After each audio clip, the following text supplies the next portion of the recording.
Nothing but net. Nothing but net. Episode 41. We are here.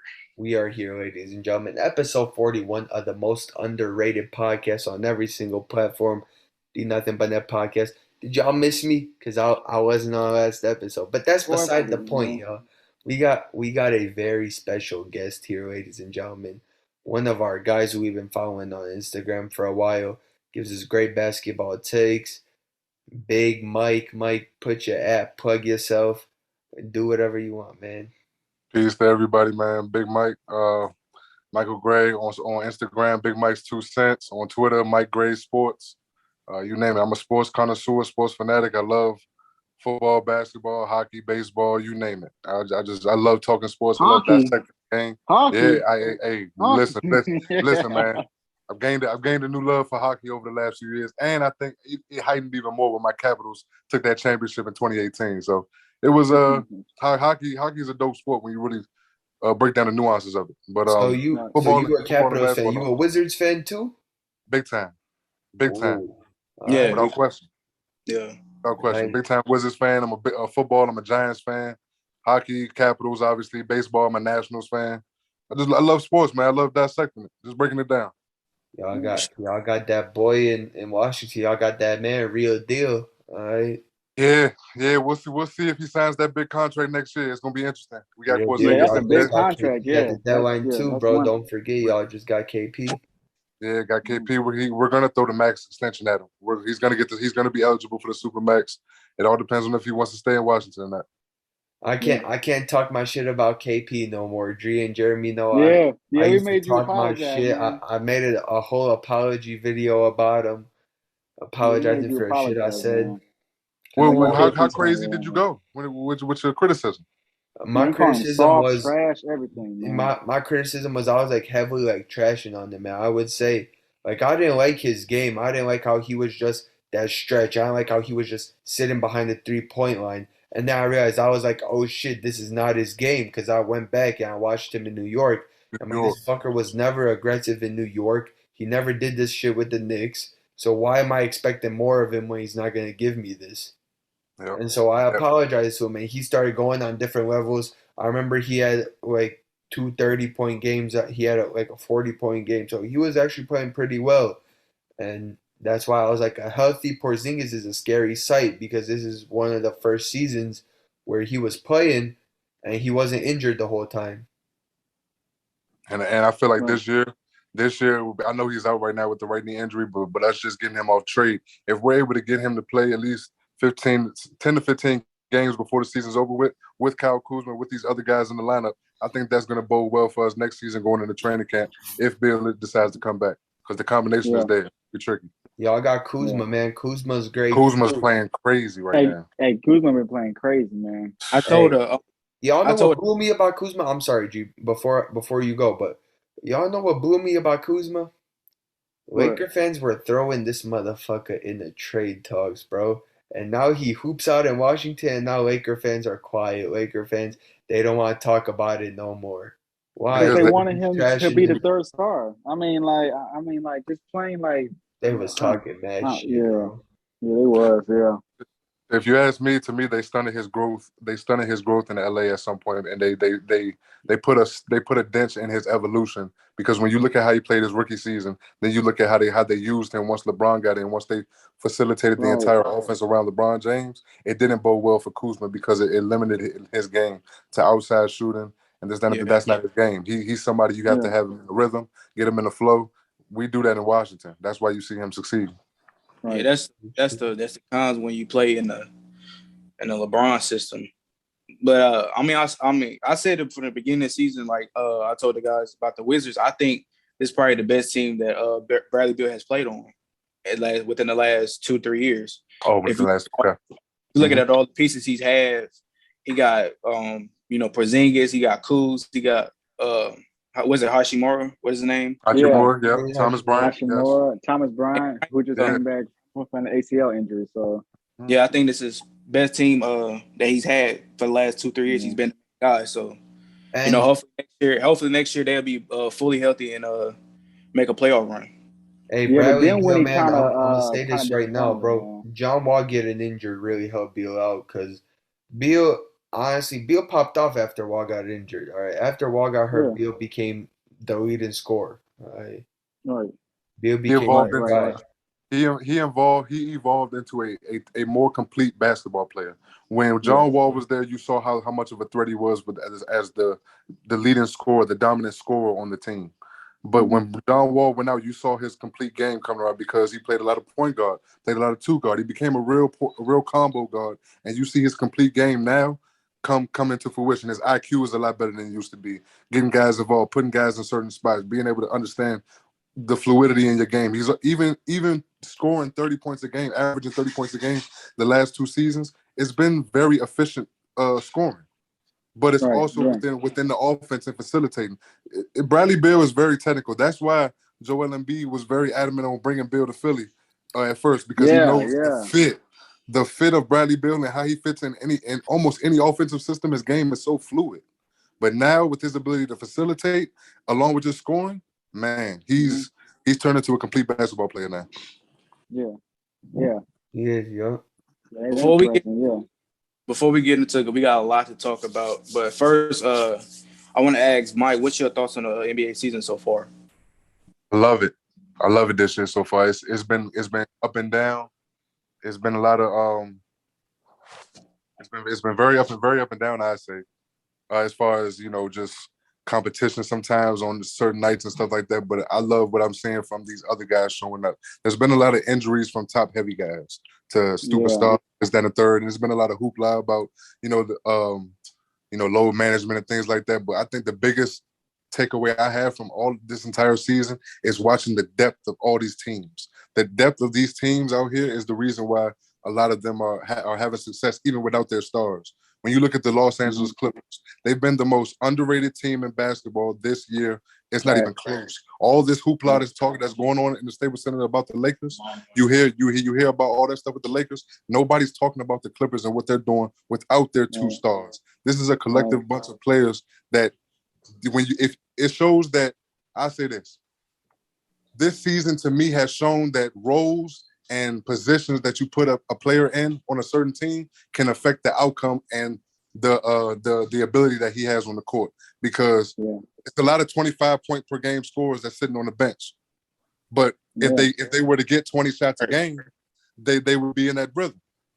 We're seeing a lot of these role players and reserve players step into a certain role because of injuries, and I think that's the biggest takeaway I have from the season. Watching the evolution and watching how these role players step into a bigger space and really flow well and really show how special their games are from 1 to 15. As a fact, it just goes to show you how much talent is in the league, because you can be it can be the 15 man on the bench, you can bust your ass. Mm-hmm. And it's all about situations. There's too much conversation about the superstars not being there, and less conversation about the stars that are coming up, like Anthony Simons. Somebody like him. He's been popping off. He's been playing crazy. Yeah. I know Dame's not here, but Anthony Simons needs to be the talk of the town in Portland right now, the way he's playing. Most situations like that. In my eyes. Yeah. Hey, Anthony Simons is a nice piece, man. We're talking about more players like that. Jordan Poole, too. Jordan Poole stepped it up earlier in the year, did his thing out there. Yep. Andrew Wiggins having the best season of his career. Wiggs, too, yeah. And people, like some people who I've talked to, they were asking me, why is Andrew Wiggins an all-star? Look at what he's fucking doing with Golden State. They just mad. People are talking about why is he all-star starter? It doesn't matter if he's a reserve or a starter. Just be happy for him.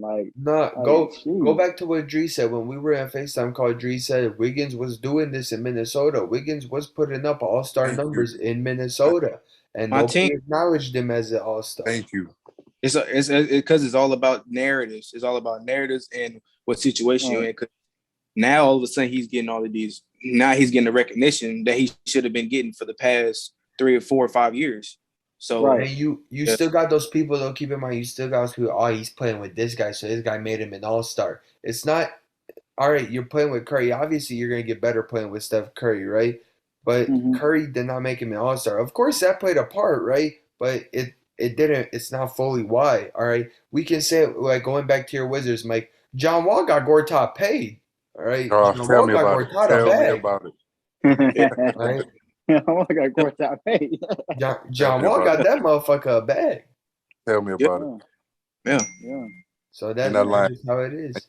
And you bring up a great point about Wiggins too, because one of the main reasons why he was a starter this year was because Kawhi Leonard and Paul George were both out, so neither one of them were going to be starters in the All-Star game. So that left it really to be only one person that would have took that starting role in the Western Conference from the small forward position Wiggins. away from him, and that would have been Brandon Ingram. Brandon Ingram started off the season very well. However, he fell off a few weeks before the All-Star break, whereas Andrew Wiggins was a little bit more consistent than he was throughout the entire season on both sides of the floor, and the impact that he had. You can almost make the argument that Klay Thompson's injury was the reason he was an All-Star, because it gave him the opportunity and the touches in order to go out there and get in the fluid rhythm in this system, in this offense, and be able to show how good he is defensively. So Andrew Wiggins deserved it, in my opinion. Yep.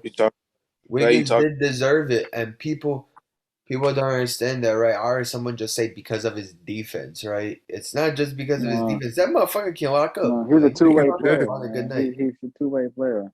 He can score. He can guard point guard, shooting guard. He can guard anybody. He's like I think he's like 6'8", 6'9", something like that. But he can defend. He can shoot, create his own shot. Hey, you gotta be proud of the guy. We had me and Mike and Antonio had a conversation about the whole player mobility thing and has it gone too far. So I want to know you guys' answers. When you're saying mobility, what do you mean by mobility?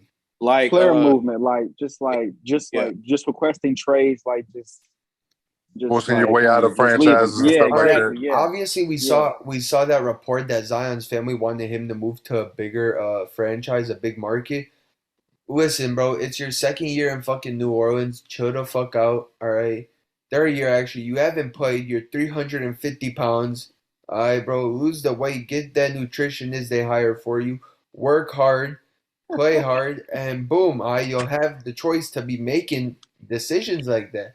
You say you want out, but what are teams willing to give up? Unless you're a shitty organization and you're willing to give up something big for Zion and you don't know if Zion's going to come in healthy or not.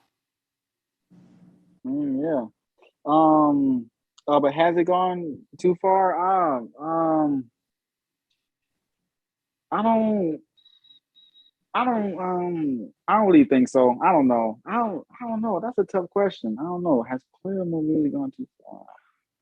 Probably not. There's some players it has though. No. Like some players, dudes who be demanding trades. Now, I'm not saying it's going far for James Harden, right? Because Harden wanted to be in Philly originally, but some players it's just they keep requesting this trade or they want to go somewhere else or not satisfied with their team because you're not getting them an all-star with them. You're not giving them this guy. You're not giving them that guy. So of course they're gonna want out. Right. It's not a thing that happens every year. Right. Yeah. Right. Yeah. You wanna go, Big Mike? Yeah. To me, in some senses, it has, and the players need to be very careful about the message they're sending to other players, to future players coming up, and also the situation that they're about to put themselves in, because the owners meeting with the players association with this new collective bargaining agreement is coming up very soon, and the leverage that the owners are going to have with everything that's going on right now, because right now you got to know these owners don't feel like, and these GMs don't feel like they're getting a true return on their investment from these players when they're giving them these super max contracts, giving them these big time deals, and they're not playing on the court. The majority of the time on the sideline, not in the stadium, this and the third, for whatever reason. It's going to be a situation where they will have leverage in the next conversation, and what will they bring to the table that's going to be to the detriment of the players? That's something that really needs to be taken into account when you have these, certain situations. Every situation is different. However, I do feel like over the last few years, we've seen situations where just the dudes are taking a very unprofessional route to get out of a certain situation. And I think, to be honest with you, some of it is not smart at all. Because what happened to the time of playing through your rookie contract, playing through potentially seeing where you at, getting that first big deal, that first major deal as a star, and then exercising your option to get that even bigger money for the next collective bargaining agreement, for the next cap space hit, something like that. What happened to that process? It's like you're not even usually happens. Like that's usually how it works, how it goes down. Right. You know, right. Shai Gilgeous-Alexander made the smartest decision he could have made. Whoever his agent is, he needs a raise because I think it was conversation that he wanted to get out of OKC before he signed that next deal after his contract. No, the best thing for Shai Gilgeous-Alexander to do is to play out his rookie contract, then sign that deal that he signed, that 5-year, $100 million contract that he signed. Now he's going to be set up for even more money once it comes around. And if he doesn't want to be in OKC, you just spent 8 years there. It's all good. Nobody's tripping about you leaving. Exactly.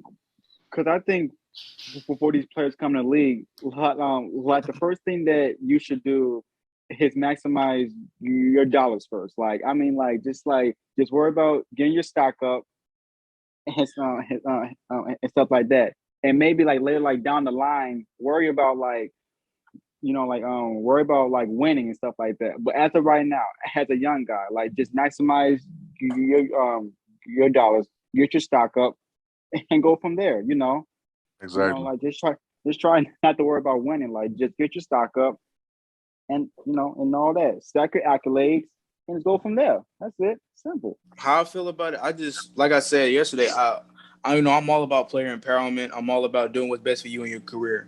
But when you start taking advantage of it and just you just bitching and complaining your way out of a situation, it's very unprofessional. Like, okay, I understand if you spend 5 to 8 years on an organization and they haven't did anything to try to build around you to compete, then I understand that. But if you only 2 to 3 years in your career and it's like, bro, you haven't chance, like.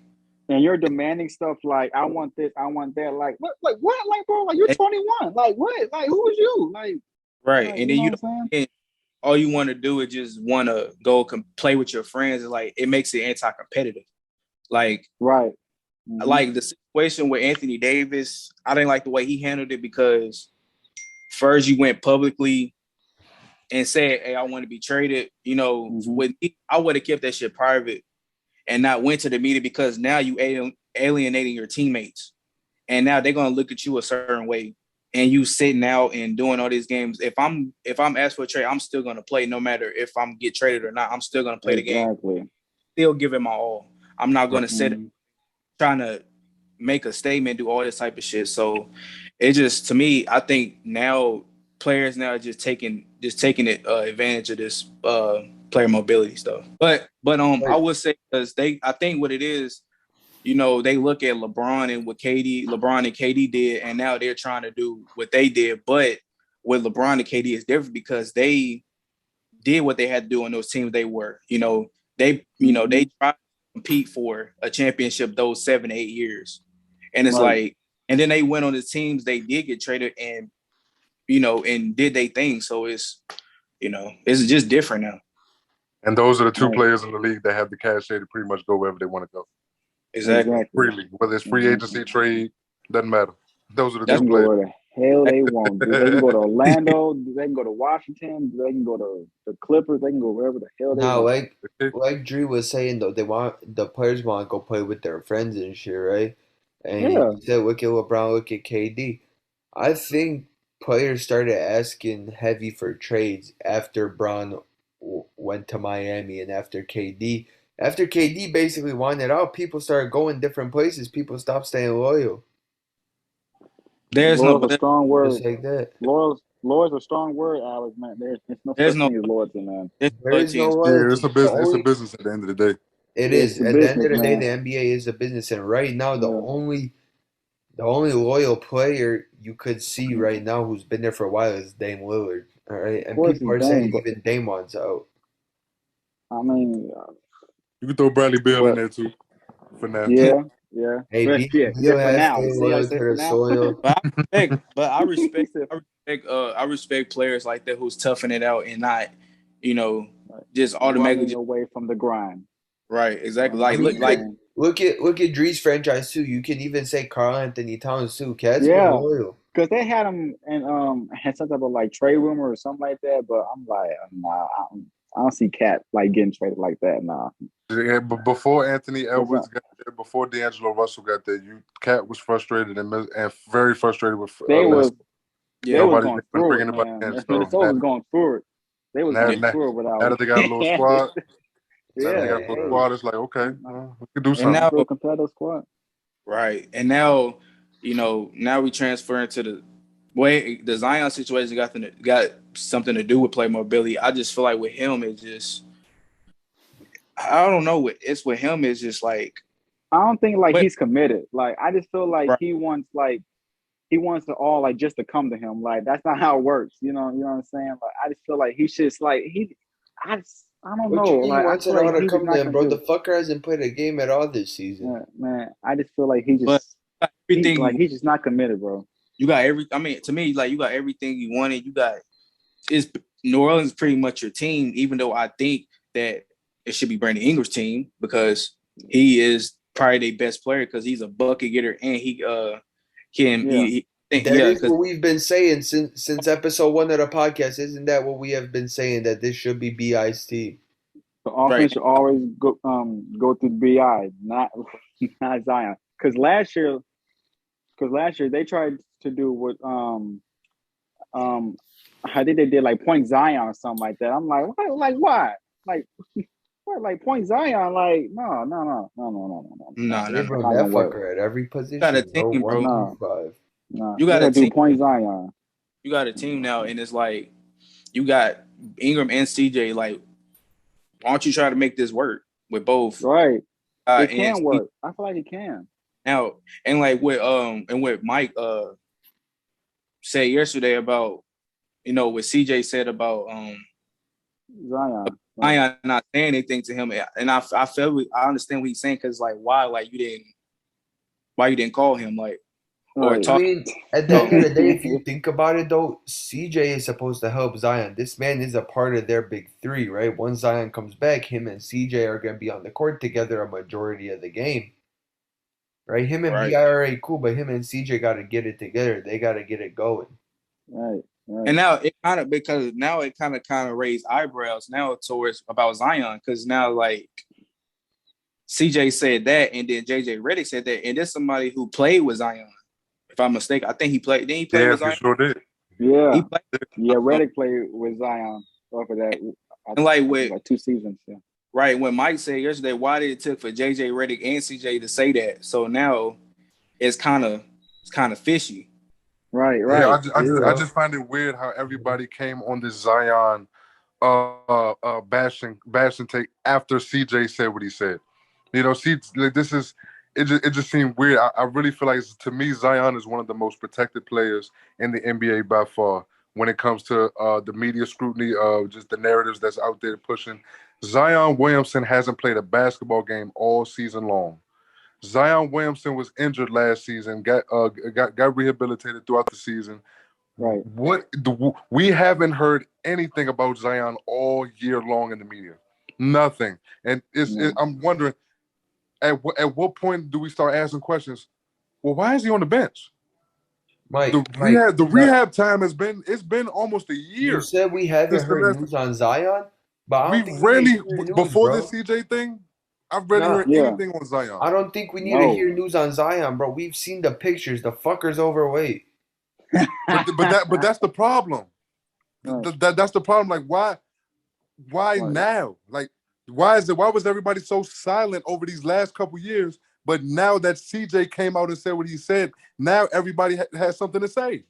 Because bro, they're trying to paint Zion this picture as he's like this perfect teammate. So everybody came in when Zion was coming into the league. Nobody could say shit, right? Because everybody thought this guy was going to be a future of the league. He was going to be his talent, very unique, very special. And now he's hurt. He's not playing the whole season. He's allegedly hurt, and he's not playing the whole season. But it's been like this. Something's going on behind the fellas, right? They've been cooking this situation, and this is what I wanted to wait to say. on the show because I've been saying it for the last year and some change. They've been cooking this thing up for the long time. Zion Williamson doing the alley-oop dunks, catching the lobs, going crazy in New Orleans does not hold as much weight as it does him doing that in Madison Square Garden on a nightly basis. Him doing that somewhere else, or building his brand on a nightly basis in a big sports town, in the mecca of sports, something like that. It doesn't hold that much weight in New Orleans. It's already a small market team as it is. So we know that the NBA needs something like that anyway, coming off all the revenue that they lost from COVID.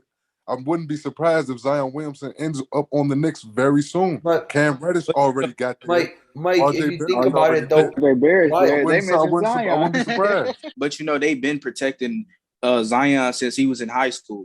Yeah.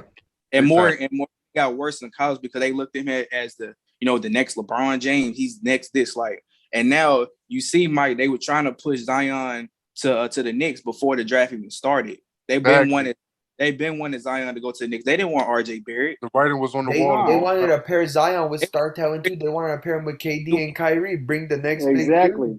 Because the Knicks literally had them billboards like Kyrie, Zion, KD, acting like this gonna happen, but nope, it didn't happen, bro. Tell people that's why I be trying to tell people the writing already be on the wall, but like y'all just it'd be right in your faces. You just don't see it. Like it's right there. Like I said, I wouldn't be surprised if you go to the Knicks because it's been like that. I'm pretty sure he's been go to the Knicks before like the draft even started, so he can be the vocal, like the centerpiece of the Mecca. Right. That goes back to the conversation we just had. Staying down at least through your rookie contract. But then once you get an opportunity to control your destiny, then you make a move or something like that. But at least thug it out through your contract. You know what I mean? Right, exactly. Like this is only his second. No, I'm sorry. Like it's actually his third year. He already won't want to leave. At this point, I just want to see how much money they offer Zion when his contract is up. I'm interested, but imagine if like some his former teammates or people like or players that did not like is not known as much would have said this about Zion. They probably got waived right there. Yeah. So you never know. But the only reason that CJ said because CJ is qualified to say it. So nothing can really happen to him. So and it's true. JJ is qualified too. So right, they can say what the hell they want. and with Zion being someone talked about right now in this light, as far as when we talk about player mobility, abusing the power of player mobility and stuff like that, him being one of the ringleaders of this conversation right now is even more reason why these owners and these GMs are going to crack down on this players association when this collective bargaining agreement comes, because they're seeing that this is a young guy doing this. The message that you're sending to the next generation of ballers, they don't want this to keep happening. They don't want this trend to continue. So they're gonna go hard. They're gonna go hard. He just has just getting shape. That's it. Like he's 6'7" and 315 pounds. Like wasn't Shaq like? Shaq was like at least like 315, 320, right? At his worst, when he let himself go out of shape and stuff, we talked about this on the pod. We said that we feel like Shaq had the most, was as great as he was his career. He's It's disappointing because he went from like LA, Miami to Boston, Cleveland, Phoenix. I'm like, why are you a journeyman late in your like? Why? Like what? Wow, that's crazy. Went from Cleveland, Phoenix, Boston. Oh no. It could have been better. That's part of the reason why Kobe said what he said. We could have won more rings if he had not the same work ethic as Kobe, but a similar grind where you could tell steel was sharp as steel. Right. Yeah, you don't have to work out. You don't have to be in the best shape to dunk on everybody and just get layups and just dominate the paint. However, if you were the advantage for the Lakers was I say this, you can make the argument that if Shaq was in a certain level of shape and Kobe trusted him enough to a certain point, they could have potentially won in 2004 against Detroit. Oh yeah. I think what it was, the whole situation that happened with Kobe, then supposedly the rift between Kobe and Shaq kind of got hot. It was at his peak almost. Yeah, and it kind of it kind He of was at got his peak. Yeah. away to success. So yeah, I agree with you on that. You And know, two, because Kobe got selfish. He said, you know what? I'm just taking shots. He started taking ill-advised shots. If he had trusted Shaq in the post, That is would he true, have taken bro. certain shots? and I want to ask you this, Mike. Do you think that LA, when Shaq got to LA, you think the LA spotlight kind of got to Shaq and he was just like, I can just do what I want? As far as what? As far as you win the championship now, you pretty much can do what you want. I don't gotta Yes. get in Yes, shape. that's exactly the mentality he had, and he came out and said that. You know, after his first championship in LA, he got lackadaisical in that offseason.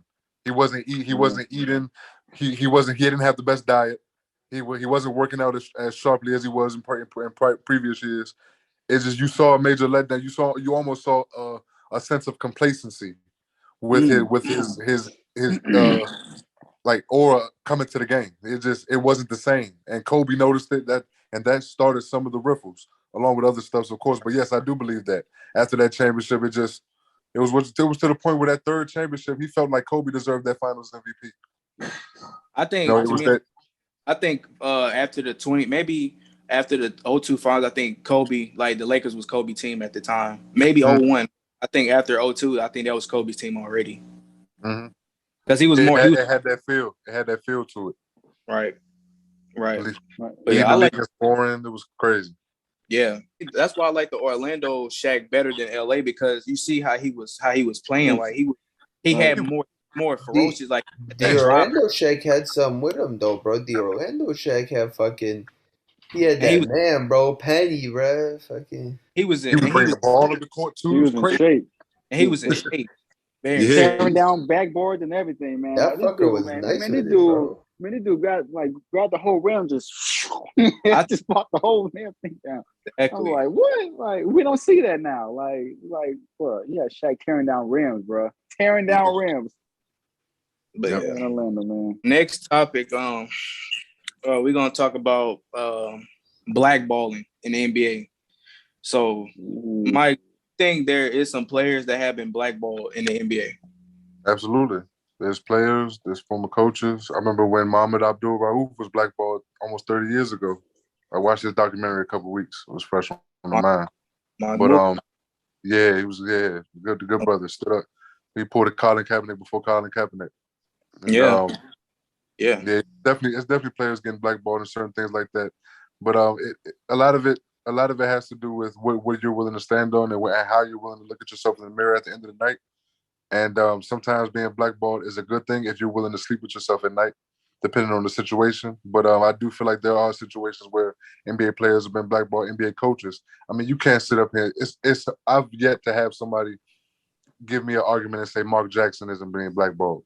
Now we know the situation in Golden State, but there's no 10 years later. This guy's been trying to get a head coaching job. Yeah, and it's been 10 years. And that's the question I want to ask. So, what was the situation that happened in Golden State with Mark Jackson? There was a difference in beliefs. So on Golden State at the time, I don't know if they had the same owner, GM, and assistant coach set up, but it was some coaches in the locker room. Mark Jackson was a devout Christian, and he was very heavy on his faith. And there were some people on the staff, on the Warriors coaching staff during the time, that were homosexual. And Mark Jackson came out publicly and basically spoke his truth and said, I don't stand for that. I'm not for that. But he came out publicly with it and had a conversation with them about it. And you know what happens when you come out publicly about, the LGBTQs and stuff like that situation? Right. There's a lot of backlash that comes with it. And he's been facing that backlash ever since. So that's the thing too, man. That's the thing, big, man. It's like they just trying to. You gotta be censored nowadays. You can't really have freedom of speech anymore, and that's the crazy thing. It's not even the freedom of speech. You say one wrong thing, you fucking cancel, bro. So one thing, you're gone. You're off the league. It's not one person being canceled either. They cancel a whole group of people, whether you're famous, not famous, this shit, that shit. It don't matter. If you do one crazy thing, you're done. That's it. Ain't no coming back from it.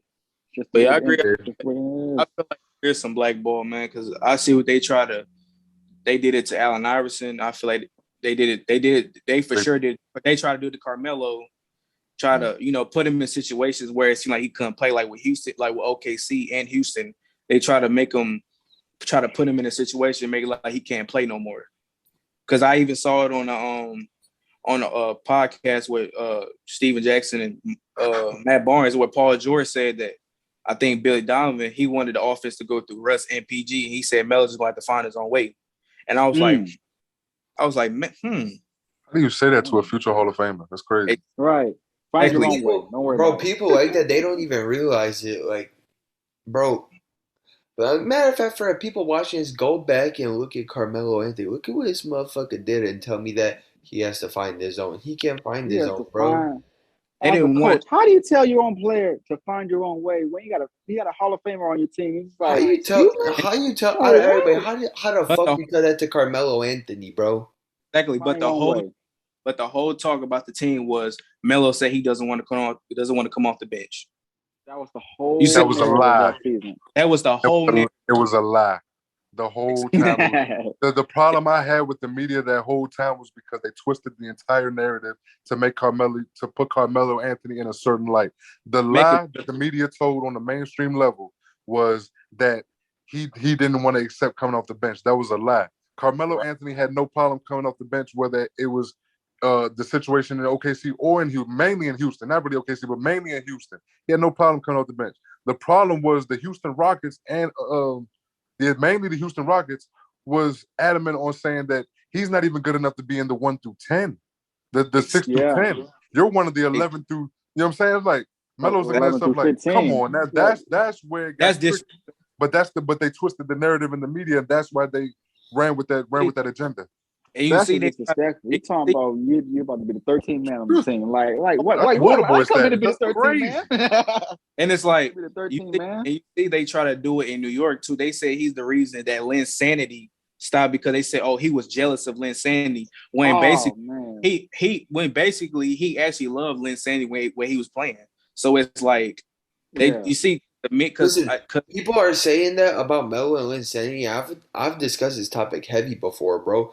Melo loved it, but if Linsanity kept going and Melo stayed how Melo is right now, obviously he did. But I'm saying if Linsanity was still there, bro, they could have done some damage. Linsanity was only set up the way Linsanity started. It was only set up to be a one year thing. It wasn't set up to be something for the future, long term. It was a miracle season that you were going to capitalize on that season, and however far you got in that season, that's the peak of what it was going to be. Because I think Linsanity only lasted like a month and a half, like 2 months, and all of a sudden, I remember when they played the Miami Heat. They listen, that bro. down real quick. Come on, can we stop playing with these guys? I still tell the story to this day, bro. I go to the UC as a young kid, and it's Bulls versus Knicks, bro. And everybody there was there for Linsanity, all right? The whole Chinese population, man, the whole Chinese community, they were all looking for Jeremy Lin, Linsanity. That motherfucker was larger than life at that time, bro. Man, I remember when they played the Lakers, and he almost said, "Who's Kobe?" Like he almost said that. He almost said that. He almost said that, like, who's Kobe? Like, he almost said that, but everybody, they were asking me where Jeremy was at. I'm like, I don't fucking know where Linsanity is. Yo, fellas, it was the same way in DC whenever they played the Wizards. I mean, he had because what we got in downtown DC, where Capital One Arena is right in the middle of this spot called Chinatown. They call it Gallery Place Chinatown. So it was crazy when Linsanity was going on and they played the Wizards. It was crazy energy in the Capital One, and then that was the game when he had that crazy dunk when he drove down. It was crazy, man. It was sick, man. That time was crazy. Times were different, man. Like, Linsanity was special, man. But with Melo, it just been so many narratives about him and saying, "Oh, he's a bad teammate. He's a cancer in the locker room. He's this. He's a cancer." That's the same thing that they said about Jimmy Butler too. And guess what? He's like. Jimmy's like one of the best teammates. If Jimmy was such a cancer in the locker room for all he seems. Now I'm saying this as a fan of Jimmy and watching Jimmy in Chicago. That motherfucker wanted to win. Carmelo also wanted to win. That's why Yeah. if there are cancers in the locker room for wanting to win games, Yeah. if there are cancers in the locker room for wanting to win games, Yeah, Jimmy then just kept it real. there's He's something like wrong with the he, team. he, They're he kept it keeping it real. straight up with you. And they He was wasn't being a trying. bad teammate. He just They wanted to was win. like Jimmy is somebody that's going to hold you accountable, and that's why Exactly. the Miami Heat were the perfect spot for him because Miami Heat organization is going to hold the players accountable, and that's what Jimmy wants. He wanted to be in an organization that meets the same energy that he's going to put out. Miami was the perfect fit for him. Exactly. It would just crazy me. Like, how the fuck is Melo out for half a year, and he's better than most of the players in the league? Don't forget he was out, but he got bounced around the league too. Yeah. He sat at home for like a good year and a half. Like They he bounced on him the around. They couch, sent him like to Chicago, bro. Chicago then sent him to Atlanta for fucking cash. And came back, started cooking because at the end of the day, if you got the skill set to be able to shoot the basketball, score at an efficient level from the outside, you're gonna be able to. I'm gonna forget play that, bro. along. When we traded for Melo that day, dog, the UC had a big picture of Melo man, out there in bro, the man. Bulls jersey, bro. I was like, Narrative. imagine if this fucker Nah, lace bro. up. But he It's is. And all the about, Bulls were going through a rough time, Alex, during that time, man. like I said, man, it's all about narratives and whoever fits the agenda. Opportunity, And man. It's just opportunity. I think they're trying their best to do this with Kyrie because they're trying to blackball Kyrie, bro. I feel like they're trying to do it with Kyrie because Kyrie, he already don't talk to the media. He don't care for him. And they trying to paint these narratives about Kyrie. Oh, he's this, he's that, he's selfish, he's this. And They got mad at him for expressing himself, for him being who he is. Exactly. And you see dumbasses on TV like Stephen A. Smith saying this about Kyrie, like every time he's sabotaging the Brooklyn Nets season, like by not playing. Like, I mean, dude has a right to believe. What? You over here talking about he's sabotaging? Like, nah, bro, he's sabotaging nothing, man. Let me ask you, fellas, one question. As Stephen A. Smith's position at ESPN, or any of these guys that have been bashing Kyrie over the last few months, or the last few years, I should say, but especially the last few months with this vaccine mandate, any of these guys that you've seen on these major media platforms, would you bet your money on them criticizing Kyrie Irving or the legislation and government in New York City for putting the mandate out there? Kyrie. What's the more safer scapegoat to go at and to criticize? It's Kyrie Irving. Because he's somebody that's already an independent thinker. He's thinking what all of them think. He's thinking the exact same thing they're thinking. He just had the wherewithal and the actual you know what I'm saying? He had the nuts to actually pull it off. The only reason why they're not discussing everything in New York, bro, is because they're already doing that on the news. So basically, now they just put out a date, March 7th. The vaccine mandate will be lifted in New York City. Yeah. And you know what it is too, like they want Kyrie to do what they want him to do. And the thing is he can think for himself, and they don't like that. They want him to be just like everybody else and be like robots and just think the same way. But he's like I said, he's an individual thinker. He can think for himself, and he's gonna speak out. And they don't like that because you can't control him. You can't control somebody like that. And that's the thing. What like with this whole situation, it always makes you wonder, like, because what if you hear these rifles about James Harden having his one of the main reasons why he wanted out of Brooklyn was because of the situation and with Kyrie, with the part-time and not playing and stuff like that. But I think the writing was on the wall a while ago because Brooklyn was never trading Kyrie. It was never happening. KD wasn't going to allow it. That wasn't going to happen. But KD was not going to say the fact that they trade him. The fact that they traded James over Kyrie let us know that Brooklyn knew that this was going to come at some point, that these mandates were going to be lifted at some point. They knew this day was coming, and the fact that James Harden left, I wonder if, I know he loves the situation in Philly he's in right now, but is there something in him that's saying, if I would have stayed down and just waited this thing out, what could have been in Brooklyn? But obviously it must have been something else behind the scenes that wasn't salvageable. That wasn't just he just wanted to get up out of it. Like I said, and the big three has I think had the big three overall had only played like 17 games together. Like 17 games? 16, like what? Like what? Like 17? they barely scratched the surface. They barely scratched the surface. Like I just think how can you say the big three? And this is what I think. How did the big three not work? If they played 16 games and they went 13-3, they only played 16 games. It was unfortunate. But I think, to me, the biggest problem with that whole Kyrie situation is the fact that more onus was on Kyrie and not on the mandate. Kyrie didn't choose this mandate. Kyrie didn't sign a contract with the Brooklyn Nets that said I have to take a vaccine for this COVID situation that's about to come up in a couple of years. Not part of the that wasn't a part of the job description. Not part of the contract. It wasn't part of the contract, so I didn't sign on for this. So the narrative and the agenda that Stephen A. Smith is pushing when he says you signed a contract with the Nets, you assembled this team. Well, when we assembled this team, nobody knew this was going to happen. These are unprecedented situations.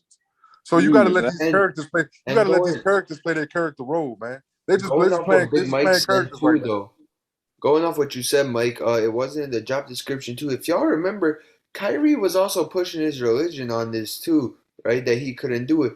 Him and Wiggins, they from what I heard, Wiggins didn't want to get the vaccine, but Wiggins got it. He didn't want it neither. He came out and told us publicly in the press conference, I was forced to. He said it slowly, but read between the lines, y'all. Literally a week before that press conference, he was saying, no, I'm not taking it. I don't want to take it. It's against my religion, and I'm not putting that in my body. A week later, confident brother talking a week before. Now this press conference, he's hesitant with his words. He's stuttering in his movements and stuff like that. He's very just hesitant with what he wants to say. And you could tell it's just they got to him. You could tell. He didn't want to take it. Yeah. Now, do you guys what happened behind the scenes? But he was like, I was something that like, man, they must have just put him in. Man, must have locked him inside a room or something like that. I don't believe like Tom Brady and those guys took it. I don't believe most of the big time stars took it. Well, like Antonio Brown, like I think what he did, like I think it like forged like vaccine cards or something like that. To me, I don't know, but.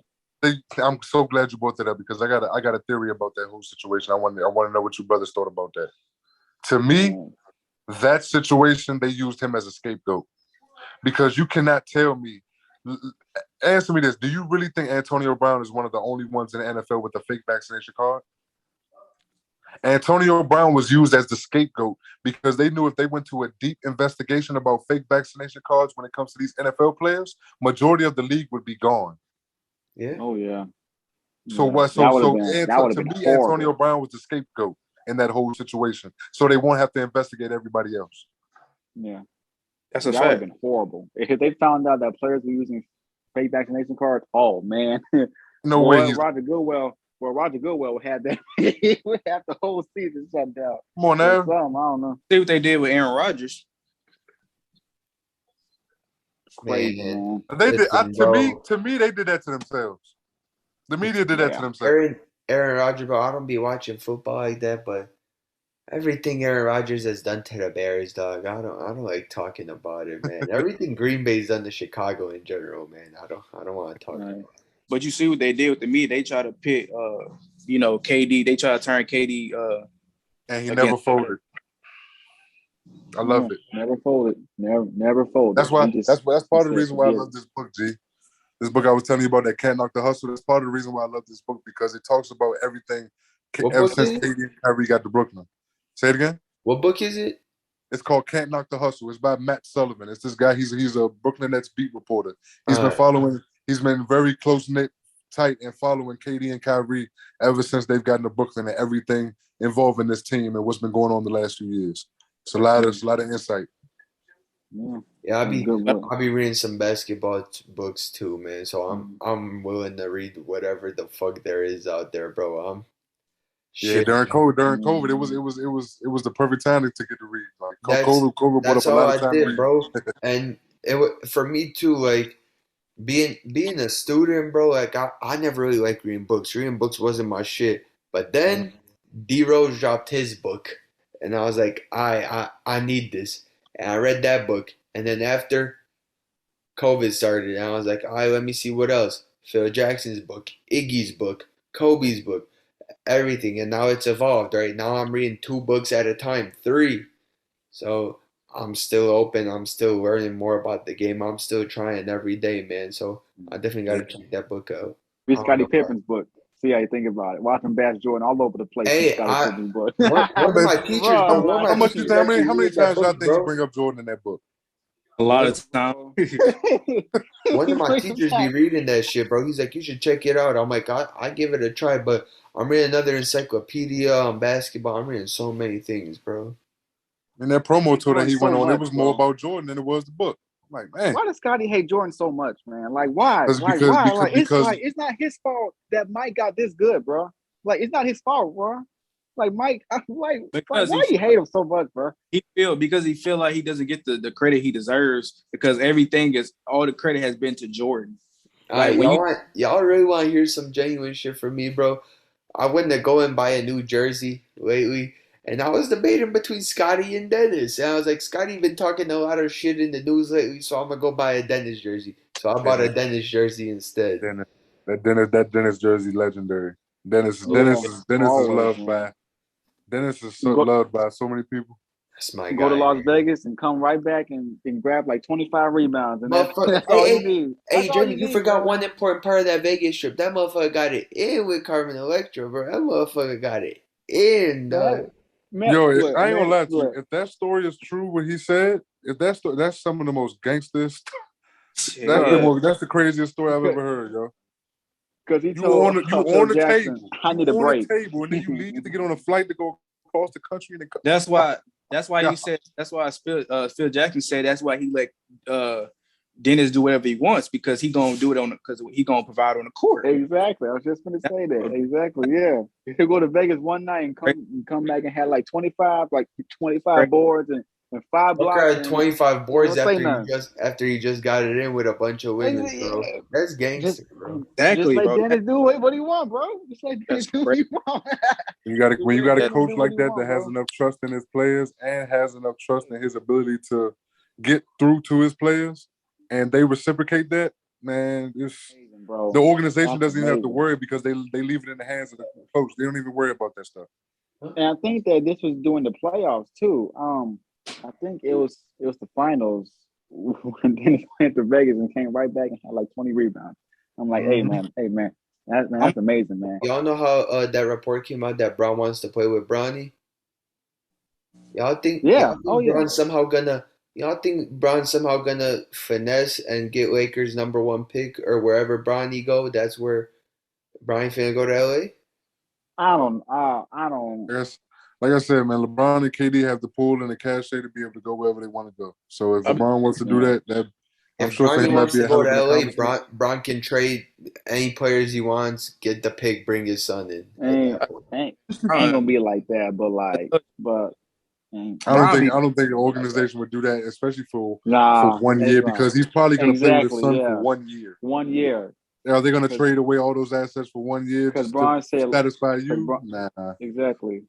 Because Bron said just for 1 year. Plus he'll be 40 by then. 39 or 40. Yeah, 40. Like they're gonna trade. Like sorry, what? Like Listen, what? You bro, gonna I trade can't all wait. the future assets Hey, I can't wait for his 1 GOAT year? debate when they be talking about, oh, Jordan was 40, averaging 20.2 points per game. I want to see what Bron doing at 40. Bron probably gonna average more, and the GOAT debate probably gonna get even bigger. Man, gold debate It's over with. too It's much, sliced. man. It's Like done. it's It's not over even with. really a Like discussion just to be had. appreciate these Yeah. just That's appreciate these players. Like bro, Hey, people be hating on what me for Bron is saying that like, shit though, for bro, like appreciating what Bron greatness. is Like when, doing. bro, listen, when they Exactly, was bro. asking me who's your GOAT, and I said technically, I mean I'm a Bulls fan, so obviously I'm gonna fucking say Mike. But the actual NBA fan in me, I really am just appreciating what I have. We have Mike, we Just had Kobe, we appreciate have what Bron. Bron is doing right So now. yeah, so what I'm saying is I'm appreciating what we have, and everybody's like, no, you have to have one. I have to have No. an actual GOAT. I have to pick a side. Bron's 37 right now, putting up 29 points a game, playing the high level. Like just appreciate that. Like damn, like 19 years in this shit, and you still like, bro, I break that's it never down into gonna like happen three. again. I break it down into like 3 categories. So to me, the GOAT, the greatest player of all time, is Michael Jordan.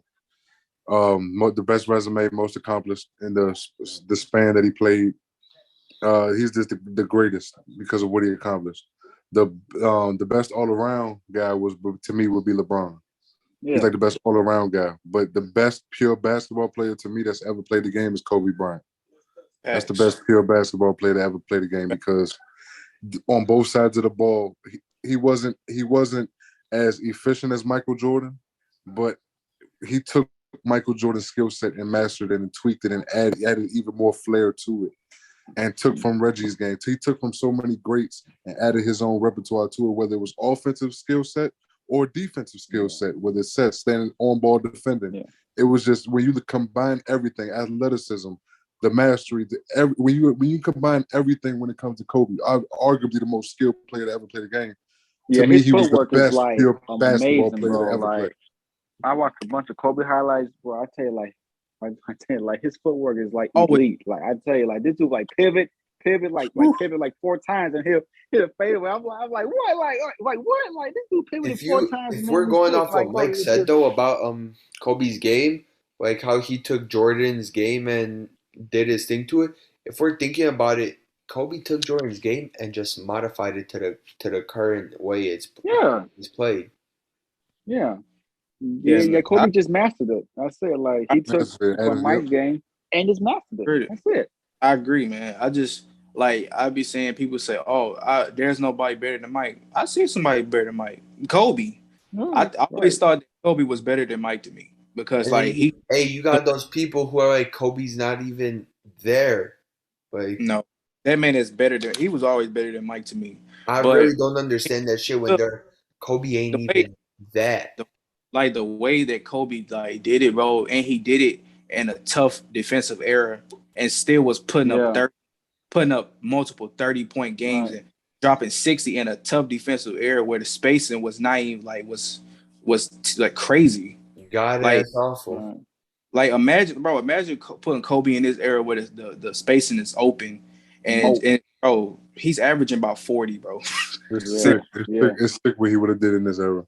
He's averaging. It's sick what he would have done because your peers and your contemporaries tell the whole story for you. And when you hear people talk about Kobe when they played against him or had to line up against him, it was just you could tell they knew that they were in for a long night. And Kobe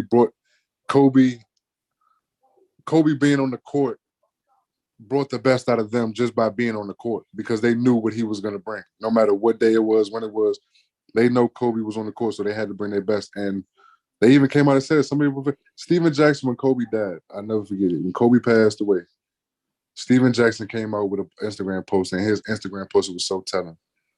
He said, I was scared of you when I played. When I played against you, I was scared of you. I never told that to your face as a grown man because I never said that to another man. But I was literally in fear of you when I was playing the game back. That's the godlike aura that Kobe was. Kobe's spirit was so high. The frequency around Kobe was so high when he died. That energy you saw, it was just crazy. Like you just saw his peers really showing him respect, and you could even that time when the media was bashing him, when you listen to his peers, that's when you saw the respect and you see the dynamic, the difference in what was being said. It's like, well, I'm obviously me personally, I'm obviously gonna listen more to the guys that played against him every night, not the guys that watched him. Arguably, you can say that he was more feared than Mike. Oh yeah, for sure. You can already say that. That's debatable. You can say he was kind of more feared than Mike. That's debatable. Mike was up there. Mike had guys. Listen, bro. All I'm gonna say is both guys had dudes shit in their pants before playing them, bro. Literally. Do you guys think LeBron is feared in some way? Yeah. These new age guys, this new age era, there are some players that might fear him. Right. That may have feared him over the last 10 years, especially when he was on his crazy run going to the finals every year. But on the level of a Kobe and Jordan, no, because you don't fear the going downhill, going to the basket. You expect it. You almost that comes to you don't fear that more than you would fear somebody who if they get the ball in their hands, you don't know what they're gonna do. If you put the ball in Kobe Bryant, Michael Jordan, a KD, a Kyrie, somebody like that, you don't know what they're going to do. You just want to stop them from getting the ball because once they get the ball, you fear potentially getting shook, skate on skates, falling. That's a bigger fear than allowing somebody to get to get to the basket or somebody getting to the basket on you. That's a different fear when you're on that island out there. It's a whole different ball game. But they did, man. But you gotta understand, they did have a game plan for LeBron. Every team that he went against, they always had a game plan for him. Of course. But that doesn't always have to equate to fear. That equates to respect as well. Right. But I do agree with you. Like on a level, you can say, yeah, it wasn't as fear like on the level of Kobe and Mike. But I do feel like that LeBron was feared in some way because absolutely. you know what he was going to do. Like you knew what LeBron is going to do. He going to go there and dominate like he usually do, and put fear in the teams. But yeah, but on a scale of Mike and Kobe, it wasn't on that level. No, but yeah, you definitely see it. I mean, it was hard not to. I mean, when he had his run, he kept going to the finals. You mean to tell me the Toronto Raptors didn't fail? For sure. I mean, just the way that they would play against the entire league, looking like one of the best teams in the East and all this, and then once they go against Cleveland, to go against this guy, it's just not even a contest. It's a whole different ball club. That's fear right there. So it's definitely something out there for sure. I think one of the things Kobe had the top guys fear too. He did. Most of the top guys in this era don't fear Bron. Steph doesn't really fear him. He's won 3 rings. KD doesn't really fear him. Just the top guys. Kawhi, we know Kawhi never fears him. Nah, he don't fear no. He don't fear Kawhi, how many rings do you think he's gonna finish at least one more ring? I don't know. Man, it's. But the Clippers, man, I don't know, man. Like I said, man, I'm gonna give them about one more year, and I think they should just go ahead and just break it up, man. Listen, bro, that man Paul George, even though he's still nice with it, even though Paul George is still good and he's still a killer, he can't do it on his own, man. He needs those pieces. One of those pieces is Kawhi. The NBA, I'll tell you, I'll say it like this: the NBA is so lucky. Kawhi and Paul George are hurt right now, and they're not healthy. Because the depth on this Clippers team, you cannot tell me that the Clippers wouldn't be the favorite to come out of the Western Conference if Kawhi and Paul George was healthy right now. There's too much depth on this team. They almost beat Phoenix last year without Kawhi, and if Kawhi was healthy, they would have beat them in 5 games last year. They would have beat them in 5 games. 5 games, and then who knows what happens in the finals. Let me ask you this, because we talked about it multiple times about the 2020 Clippers squad. Do you think of their the downfall of that team? Do you think they had too many options on the team, like too many egos, too many players that want to get their own and all that stuff? No, I think it led to that at some point because I think they didn't stand on their word and their principle that they valued once Kawhi and PG got there. You heard the noise once Kawhi and PG got there. You hear Lou Williams on the All the Smoke podcast basically say, "We understand the situation. We know that these are the guys, and we're the role players in this situation. These are the superstars right here." So they understood that. So hearing it sounded good. As the season went on, you started to see. They started to see certain treatment that they got. Apparently, Kawhi. There was rumors that Kawhi was coming late a lot, or just coming from a different spot, flying from such and such to get to the practice facilities or get to road games, and he would be late for a lot of things. And it was certain special treatment that they started to notice that that I don't think they had tested for, and they started to publicly talk about it later on in the season. But to be honest with you, bro, I'm not even gonna lie. That year in the bubble, the only thing that stopped the Clippers from really making prominence is that they didn't take care of business before they got to the Lakers. Because if they would have got to the Lakers, it would have been bad for the Lakers. Trust and believe me. It would have been bad for them. Y'all know what I've always said about Kawhi, though?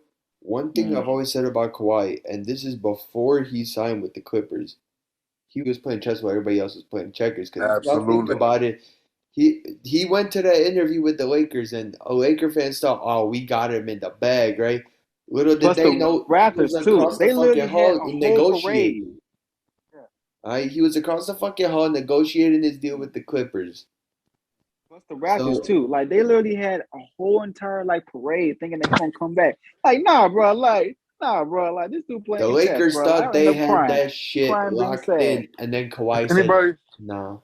Yeah, if anybody ever like read about or been out there in Toronto and like been immersed in their living conditions, their living conditions aren't ideal compared to how we live out here, as far as just everyday life and going about. So that's for Very certain different. people that it rubs in. It's very different, and certain people don't want to attach long term or sign long term to that type of situation. But you see after that championship, they threw everything at it. They tried to throw everything to keep Hey, them safe. It's been a tough series for Lakers and Clippers. I feel like the Clippers had the better team, but Yes. I feel like the Lakers had players that played their roles. that's fact. And I Different. think Oh, go ahead. What you saying? Go ahead. I think what it was, it would have had to take LeBron and AD to play perfect for them to win that series. Literally. And that was Against that team, right. But because I as think dysfunctional as they were, as like all over the place as they were against everybody else, they locked in on a different level against the Lakers because they knew they wanted them. They wanted them bad, but they didn't seal the deal.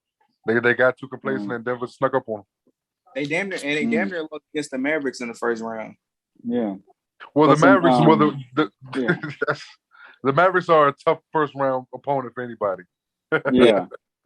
Yeah. But But in that Denver series, like in game Y'all want 5, to talk game 6, about the game Mavs? 7, like they was on like plus in that series too, like the Clippers had like 15, 17, like 19-point lead. Like how? Like what?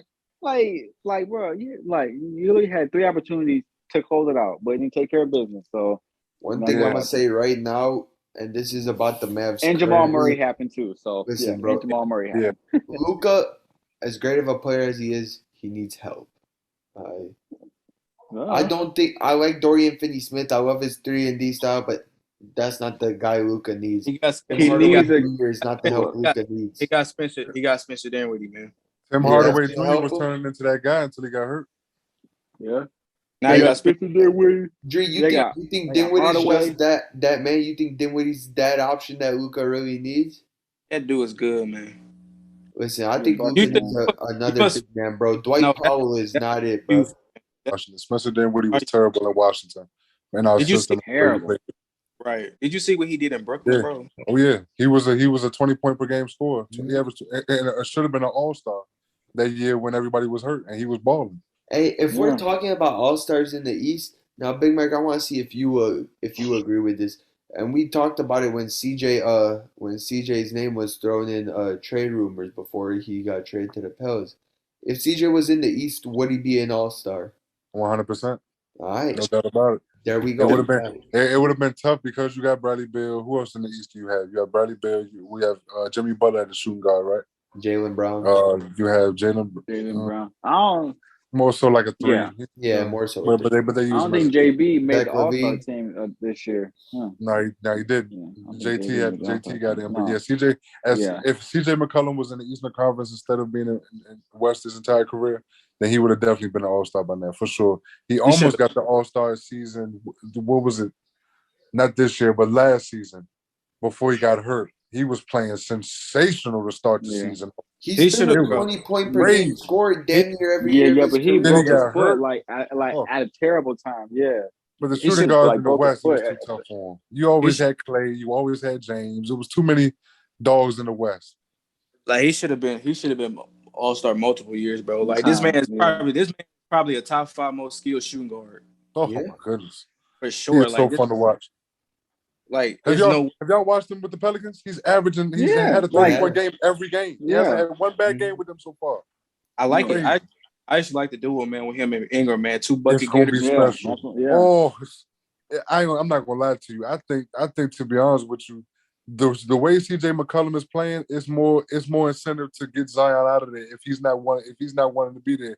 Because the way BI and CJ is playing, It's you amazing. can get something back for Zion if you trade him to a certain spot and get somebody that wants to be in it, because that duo from the outside, from a skill set perspective, is special. Y'all seen Man. Y'all Shot creating too, like bro, like what's his name? Off Y'all the seen dribble, Dame BI on and Twitter CJ, man? tweet how he misses CJ and how he wishes CJ would come back and shit, bro. That bro, it's a business, man. I mean, like stuff It happens, is. right? But it's also tough too, just as humans. You know what I'm saying? When you build with somebody that close for 9 years, you know what I mean? That's a real relationship they have with each other. But 2 underground It's a stories. business, bro. Jeremy think that They should have brought their Blazers up team in 2019. No, 2020. 2020. No, not 20. I thought you said after they lost in the conference finals. They shouldn't have broke that team up. It was certain pieces that they shouldn't have got rid of. They should have. No, I said in 2020 when they lost against the Lakers first round. I said like that was it. Like I thought like nah, that was it. Like it's time. Yeah. I don't know how you go from the conference finals. Like bro, like Mandry agreed to this. Back in 2019, they should have won that series against the Warriors. No KD. I mean, like, bro, I thought that Blazers team was like ready. Like, I thought that like they was ready. I actually had them in. I think I had them in. 6 games. Yeah, but no, they got swept. So I was definitely wrong on that. So yeah, but that was just bro, that's just disappointing, man. Conference finals, no KD, get swept. You know what's crazy about that season? They shouldn't have never been in the conference finals to begin with. What? Yeah. The thing about the Portland Trailblazers, you know the only reason that they got in the conference finals, you'll never guess the name. Anthony Simons. If it wasn't for Anthony Simons was the one reason they got to the conference finals, because Anthony Simons, they sat their starters for the last game of the season because they didn't want to win, because they wanted to get a certain seeding to avoid a certain matchup in the first round. Anthony Simons came back. They were down like 20-something. Anthony Simons came out in the second half and had almost 30 points and had like a 43-point game, and they ended up winning that game. What they end up doing and winning that game was they not only put themselves in a certain position, having to go against OKC in the first round, but what they did was they ensured that Houston had to go against Golden State in the second round instead of potentially meeting them in the conference finals, which is what they originally wanted to. All because Anthony Simons defeated the Sacramento Kings in the final regular season game. He literally shifted the entire dynamic of the Western Conference, and that's one of the reasons why the Portland Trailblazers were able to make it to the Eastern Conference Finals, because of the matchup they were able to go against. And when it was all said and done, people were saying that OKC was a bad matchup for them. I disagreed wholeheartedly because of how Portland was playing. But Anthony Simons was a key in that. He was the major key in that whole Western Conference dynamic. I feel like OKC should beat them. OKC should have beaten them that year. I feel like OKC was better than them defensively, especially, and they was bigger. They was bigger. I didn't know that Portland. That was the best. To be honest with you, that was the best Portland team Dame has ever played on. That team that year, that from a total perspective, especially defensively, you had guys like Al-Farouq Aminu, Mo Harkless. I mean, you just had too much length on the outside to offset the scoring that these guys bring to the table. It was that defensive team was special that year. Better, yeah, defensively, but was they better than the 2020 that 2020 team? That lost in the first round? Yeah, what Melo?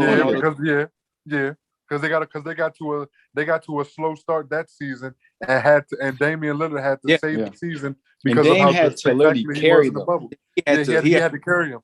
And the year before, they won like 50 something games, and they were consistent throughout the season. They didn't start off slow. They were consistent throughout the year. So that team was special. Now Dame had to really carry them. One thing I want to say about the Blazers, though. Obviously, we've seen them deteriorate on defense. We've seen them go from a pretty good defense. They're terrible, man. They're terrible. They're very fucking bad right now.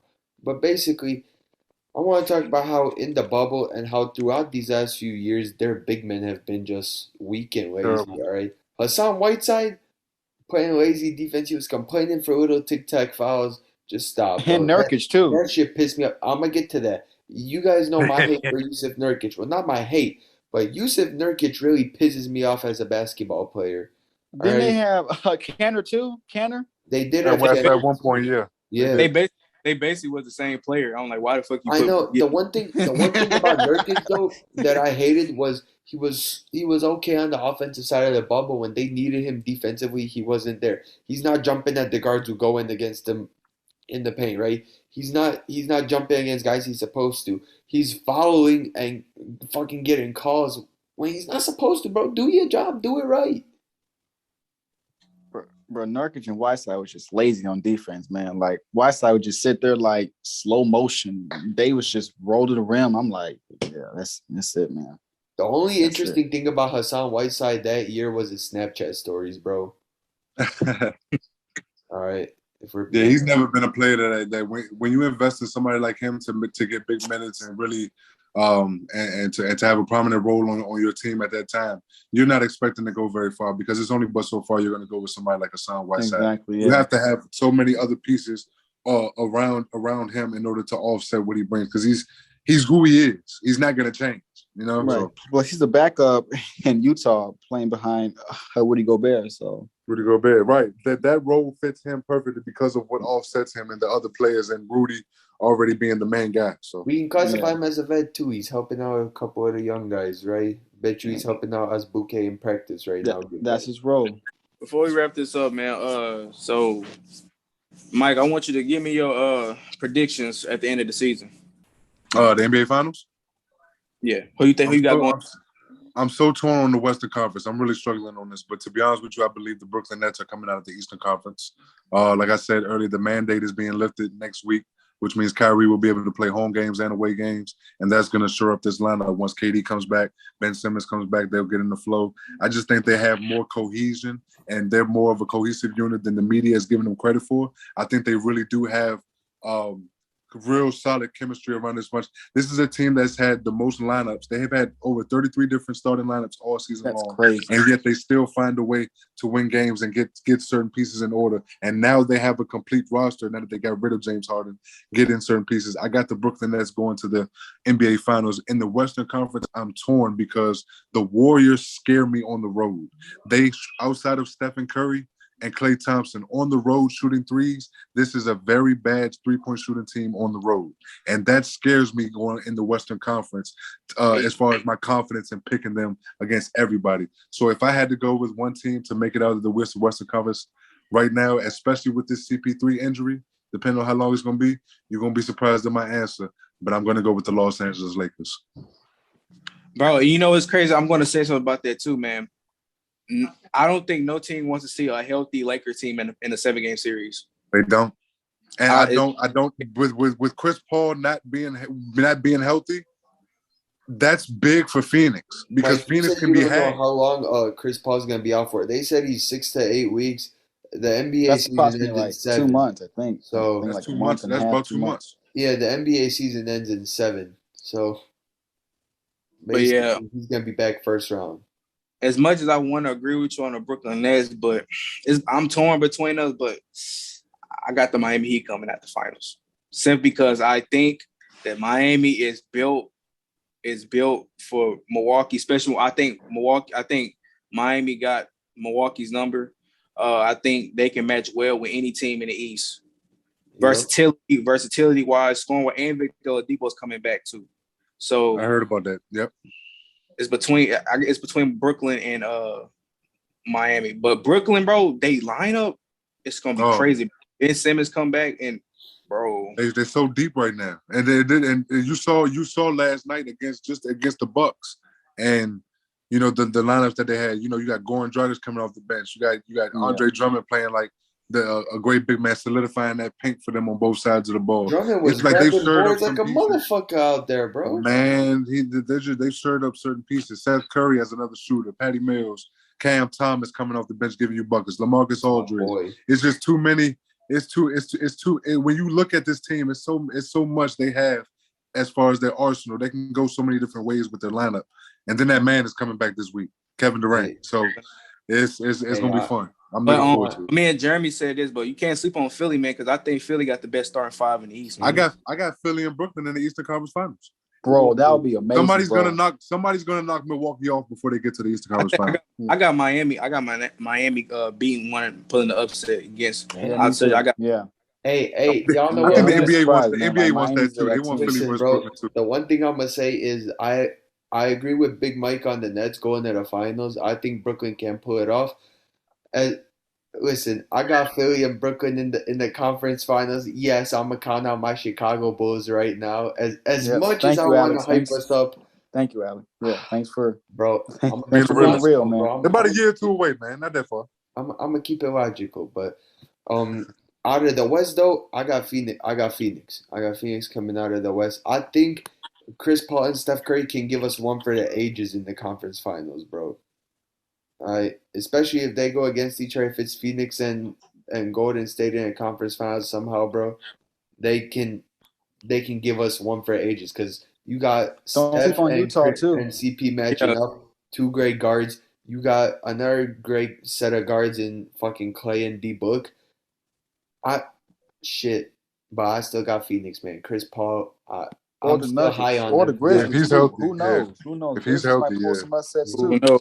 So don't be surprised about Memphis too. Hey, but Yeah, one thing I do want to say is I don't trust him. originally I was gonna say the Chicago Bulls were gonna go all the way, but you know what? That's not happening. That's another year. give it another year. Another year. Let them stir up some other pieces, and then we'll see. Man, we But so nice, bro. I'm still hyping us up, man. I'm just too I fucking don't happy. trust. I don't believe it. I don't trust in Memphis like that. I don't think they there yet. They do got some solid pieces in Bane and Jaren Jackson and all those other guys, but I just feel like this need another maybe a solid defender or something else to. That's what Dylan Brooks is there for. Defensively, he's gonna give it to you, but offensively, you don't know I what think you're they still getting from Dylan Brooks on need the that offensive one more side of the piece. ball. Exactly. Yeah, I don't think they're there yet. But see, but to me, I got Golden State. I just can't. You can't go against Golden State, man. But Man. the problem that has been the problem for the Warriors for the past few years is physicality. You got to be physical with them in order to beat them. You have to be physical with them.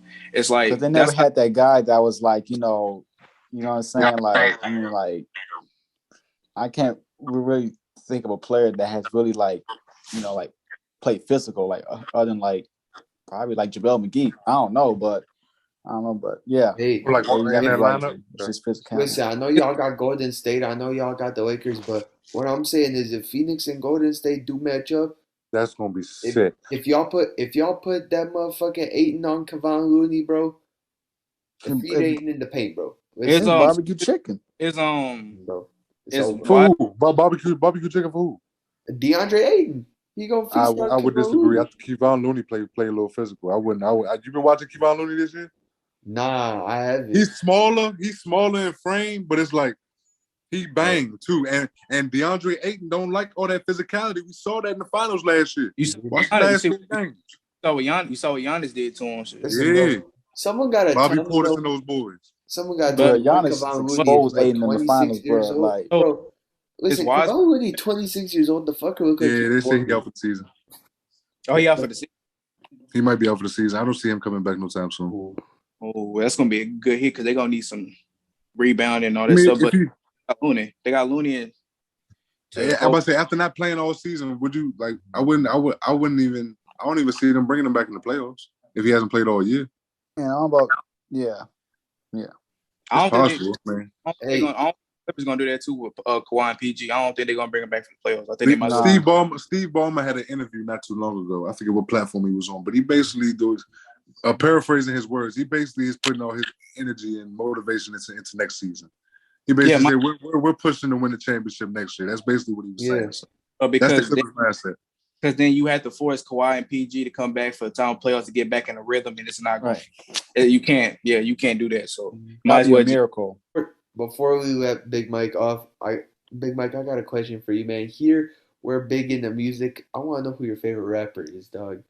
My favorite rapper right now is Benny the Butcher. Okay. Benny the Butcher. He's my favorite rapper. Hey, Benny the Butcher had a new song with my guy dropped not too long ago. Oh my God. J. Cole. Yeah. Johnny P's Caddy. Ooh.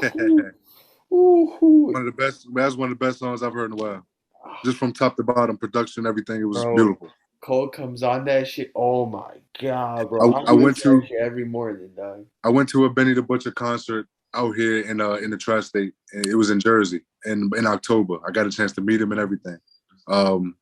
It was an amazing show. That was the first time I ever went to a concert where it was my favorite rapper, and we got a chance to face-to-face rap with each other. It was an amazing show, amazing vibe. I pulled up on him and chopped it up with him for a little bit. Told him I'm the best sports analyst you never met yet before. Just chopping it up, shooting the shit with him. Just good vibes. And, he's a good dude. So it's Benny the Butcher for sure. Griselda's here. Griselda's very underrated, man. Very underrated. I actually like him, man. I like him and Conway. Conway, his album. You heard his album that just dropped the other day? I heard I heard it was very good. I heard it was a good album. Fire. Man. But yeah, Benny the Butcher for me, dude. What about you? J. Cole, man. Oh, J. Cole. Yeah, you did say J. Cole. J. Cole the best rapper. J. Cole, the best rapper in the game. He's the best rapper in the game. J. Cole? He's the best rapper in the game. He is. And Dream be getting on my ass though, man. Dream be talking all that shit about me and J. Cole, bro.